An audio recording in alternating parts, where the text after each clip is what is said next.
તો કેન્દ્રીય ગૃહમંત્રી સમૈયા મહોત્સવમાં પહોંચી ચૂક્યા છે। તેમાં જે આયોજન કરવામાં આવ્યું છે તેમાં સંબોધન કરી રહ્યા છે। સીધા સાંભળીએ તેમને।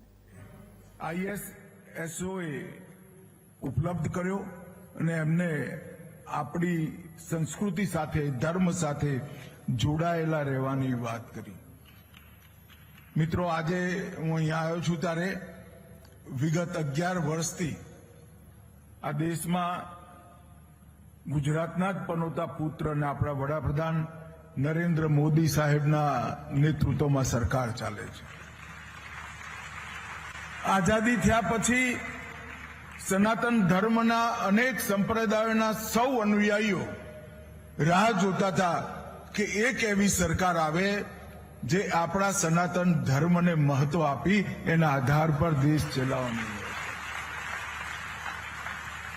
આપણે સૌ રાહ જોતા હતા કે 550 વર્ષથી બાબરે તોડેલું ભગવાન રામનું અયોધ્યાનું મંદિર ફરીવાર બને અને જોત જોતામાં મંદિર બની એની ભગવી ધજા આજે દિગંત પર।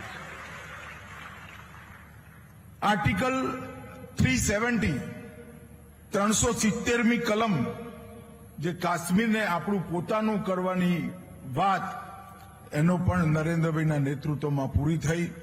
ટ્રિપલ તલાક સમાપ્ત થયા અને બધા ધર્મ માટે UCC કોમન સિવિલ કોડની શરૂઆત પણ નરેન્દ્રભાઈએ કરી। યોગ, આયુર્વેદ, ગૌ સેવા અને અનેક તીર્થોનો ઉદ્ધાર બદ્રીધામ, કેદારનાથ, કાશી વિશ્વનાથ, મહાકાલ અને હવે સોમનાથ આ બધા તીર્થોનો ઉદ્ધાર આ 11 વર્ષમાં હાથમાં લીધો।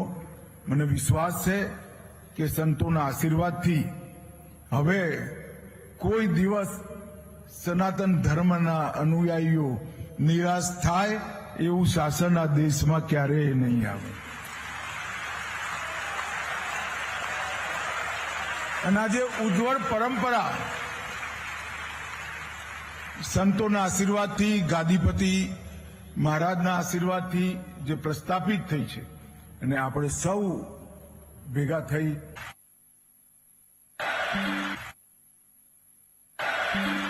ખૂબ ખૂબ આભાર ભાઈ શ્રી અમિતભાઈ શાહ સાહેબ।